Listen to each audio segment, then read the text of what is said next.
Bem-vindos ao podcast Arte e História da Arte em Tempos de Covid-19. Esse é um podcast realizado pelo Laboratório de História da Arte Global, vinculado ao Programa de Pós-Graduação em História da Arte da UERJ e financiado pelo CNPq. A ideia é trazer especialistas para uma conversa sobre distintas questões no campo da história da arte global. Eu sou a Tamara Quirico e hoje temos o prazer de receber Luiz Marques, professor livre-docente do Departamento de História da Universidade Estadual de Campinas. Foi curador-chefe do Museu da Arte de São Paulo e responsável pela formação de uma geração de historiadores da arte que lidam, de algum modo, com questões relacionadas à tradição clássica. Luiz é co-criador e membro do comitê editorial da revista Figura e co-criador também do portal Crisálida. Além da história da arte, tem se debruçado igualmente em pesquisas sobre crises socioambientais. Hoje convidamos o professor Luiz Marques para uma conversa que integra, de algum modo, esses dois campos, a arte e a história da arte em tempos de Covid-19. Agradeço imensamente ao Luiz por aceitar o nosso convite e passo então à primeira pergunta. Bom, Luiz, o Ailton Krenak disse recentemente achar que a natureza responderia ao colapso ambiental com o aquecimento global. E, em vez disso, veio a pandemia de Covid-19. Você concorda com essa visão? Não é que é em vez disso, né? São duas coisas que estão acontecendo ao mesmo tempo. E, portanto, não é uma alternativa. De resto, a Covid, uma das causas da Covid é também o aquecimento global. Basicamente, pandemias existiram desde sempre. A questão contemporânea da Covid é o fato de que ela é muito fortemente fortalecida e intensificada por dois fatores. O primeiro é a globalização da economia, naturalmente, então existe um contágio generalizado, né? Existe uma intensificação, portanto, do contato entre as pessoas. E o segundo ponto é o desmatamento, né? E o desmatamento faz com que exatamente patógenos que normalmente têm hospedeiros, por exemplo, como morcegos, pequenos mamíferos, etc., acabem entrando mais intensamente em contato com humanos através de espécies que são frequentemente espécies intermediárias entre essas espécies ordinárias e os humanos, portanto, causando essas zoonoses que agora nos atingiu e deve nos atingir novamente doravante cada vez mais, né? Então, claro, a mudança climática é também causada pelo desmatamento, assim como as pandemias são não causadas necessariamente, mas são muito fortemente fortalecidas ou favorecidas pelo desmatamento. Então, há uma causa comum, digamos, entre as duas. Entendi. Bom, a pandemia trouxe também analogias, né, como você mesmo falou, né, nós sempre tivemos epidemias e pandemias, né, e essa nova pandemia trouxe essa analogia com epidemias do passado. E a mais óbvia, nesse sentido, é a da peste negra no século XIV. Você considera a aproximação entre esses dois surtos algo factível em termos de desenvolvimento epidemiológico, em termos de causas e consequências? Olha, a peste negra ela é negra também no sentido que a gente sabe muito pouco sobre ela. É uma escuridão geral. A palavra mesmo peste negra nem era adotada na época, os documentos não falam em peste negra, só se falar em peste negra só no final do século XVI, cronistas do século XVI é que vão falar em peste negra pela primeira vez, e não se referindo a um sintoma qualquer que a pessoa teria a pele escurecida, não é isso, mas é porque é negra, porque é terrível, porque era uma coisa que causou uma enorme mortandade, evidentemente. Fala assim, conforme a região da Europa, fala assim 50% da população, outros 2/3 da população, Siena é o caso, 2/3 da população, Roma foi muito menos, assim por diante. Agora, do ponto de vista da causalidade, bom, a gente nem sabe direito o que causou a peste negra, tá certo? Em geral, fala-se da peste bubônica, etc., mas há vários relatos que, de alguma maneira, contradizem um pouco isso, ou pelo menos não fortalecem essa etiologia. Fala-se até em antrax, por exemplo, embora nunca tenha havido uma epidemia de antrax no mundo, etc., mas existem várias teorias. Mas, do ponto de vista da questão da causa, e se há causas comuns, digamos, mesmo a peste negra vamos dizer assim, tem três causas que não são necessariamente excludentes, elas podem se combinar de uma forma ou de outra. A primeira, vamos dizer assim, na tradição malthusiana, há uma população que cresce muito fortemente a partir do século XII, século XIII, e há, portanto, uma crise de alimentação muito grande. malthusianamente falando, ou seja, você vai pegar um caso como a Toscana tinha na época do século XIV, aparentemente tinha alguma coisa como ordem de 2 milhões de pessoas na Toscana, né? Quer dizer, então a Toscana só vai ter 2 milhões de pessoas em 1850 de novo, quer dizer, você tem uma ideia que havia, então, houve uma grande ampliação da população, depois uma contração muito forte. Então, malthusianamente falando, a segunda interpretação é marxista, digamos assim, vamos dizer. Há uma crise do feudalismo, há uma produtividade agrícola muito pequena, um aumento cada vez maior da opressão dos proprietários de terra sobre os camponeses, isso leva, portanto, a uma pauperização, essa pauperização leva a uma maior vulnerabilidade e, portanto, maior possibilidade de ser atingido por uma peste. A terceira causa, que eu acho que é interessante também, porque agora, mais recentemente, tem se falado bastante, a partir do mais ou menos do século XIV, é que tem início aquele que se chama a pequena idade do gelo, que teria levado, portanto, a um pequeno resfriamento no hemisfério norte. Esse pequeno resfriamento teria feito quebras de safras sucessivas e levando, mais uma vez, a mesma questão, ou seja, uma vulnerabilização.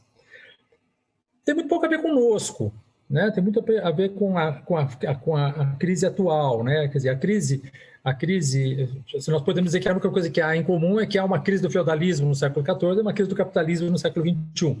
Mas, vamos dizer, além dessa noção de uma crise, que é claramente, no nosso caso, muito, muito forte, não vejo como estabelecer muito fortemente um vínculo maior. Do ponto de vista psicológico, emocional, sim, talvez isso a gente possa explorar um pouco mais para frente.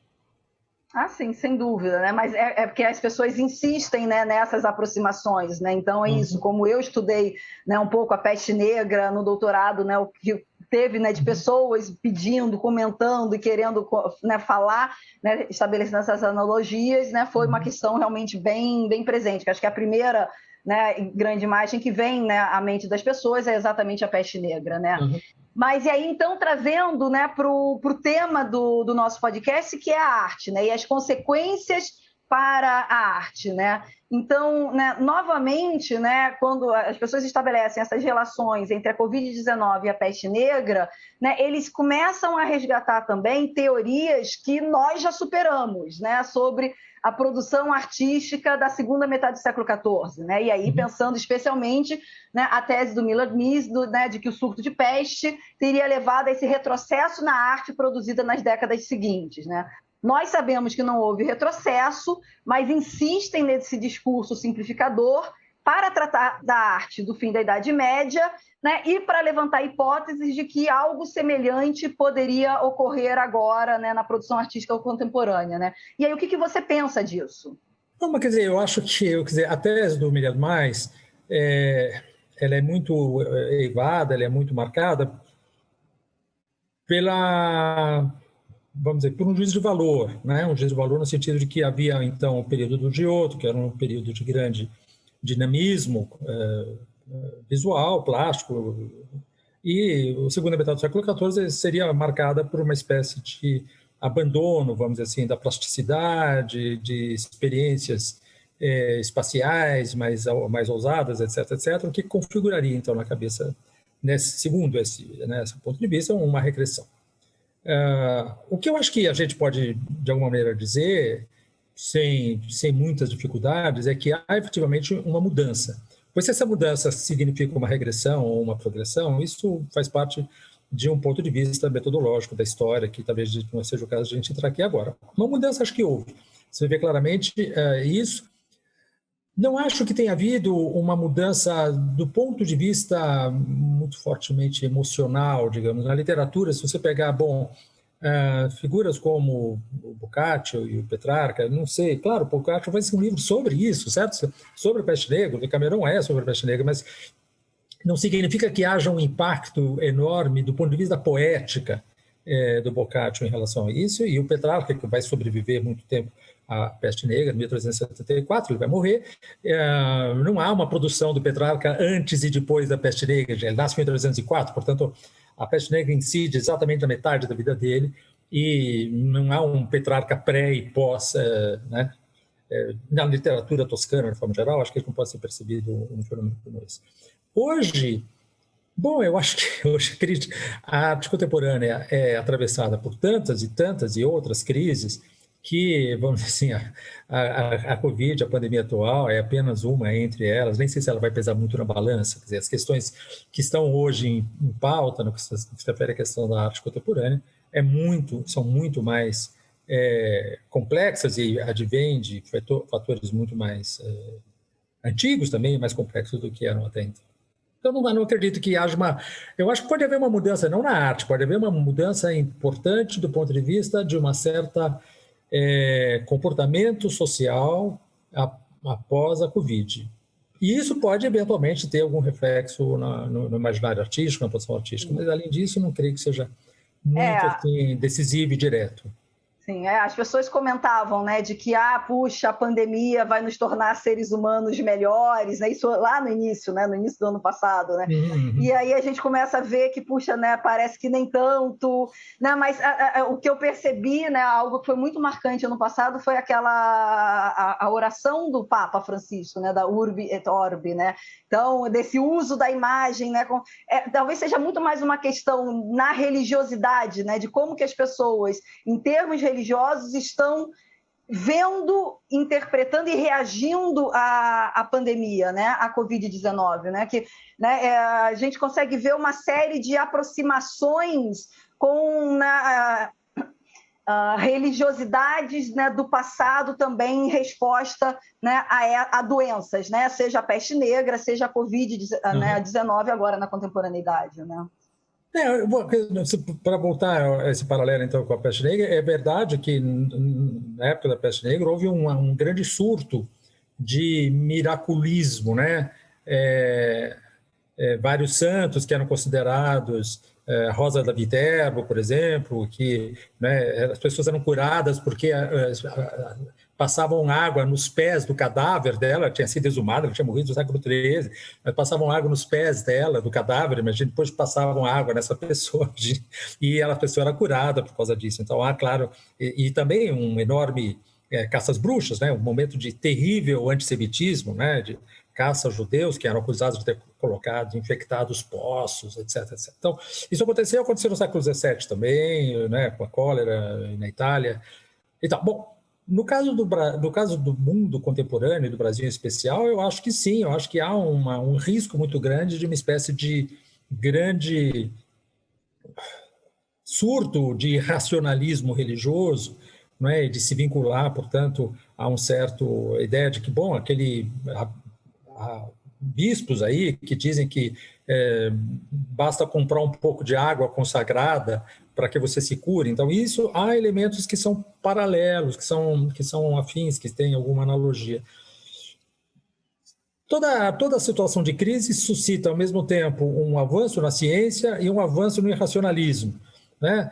Claro, a ciência hoje conhece melhor esses patógenos, conseguiram criar vacinas, etc. Mas também tem o negacionismo, vai da ciência ao Bolsonaro, digamos assim, né? De um extremo ao outro, né? Ou seja, da luz às trevas, digamos assim, né? E as trevas também se fortalecem com isso. Sim. E aí, para a gente, né, concluir a conversa, qual você pensa que poderia ser o lugar da arte e de uma história da arte global, né, melhor dizendo, em uma possível nova ordem mundial? Essa pergunta é de $1 milhão, como se diz, né? Quer dizer, não dá para nem tentar ensaiar, não, alguma coisa em tão pouco tempo. Mas o que eu acho é que, de alguma maneira,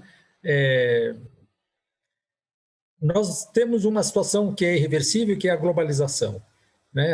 A pandemia acabou de dar a enésima prova desse mundo globalizado, e é claro que, portanto, a atividade artística, a atividade que se considera o novo sistema das artes, que se implantou no século XX, na segunda metade do século XX, sobretudo, ele vai continuar surfando nessa questão de uma forma ou de outra muito fortemente. Eu acho que a arte tenderá cada vez mais a procurar encontrar formas de exprimir a crise do mundo contemporâneo, como ela sempre fez, ou pelo menos como ela fez desde o início da modernidade. E vai continuar fazendo isso. Agora, quais são os meios de que ela dispõe para isso? Do ponto de vista formal, eu acho que essa que é a grande dificuldade de responder, né? Sim. Então, A gente está trabalhando muito no campo das possibilidades nesse momento. A gente não sabe nem para onde que nós vamos, né? Que dirá a arte. Bom, chegamos então ao fim do nosso podcast Arte e História da Arte em tempos de Covid-19. Eu agradeço imensamente a presença do nosso convidado, Luiz Marques, né, o meu grande mestre, meu iniciador, né, no campo da história da arte. Né? Então, agradeço imensamente, né, ele ter aceitado o nosso convite para participar dessa conversa e agradeço também muito aos nossos ouvintes.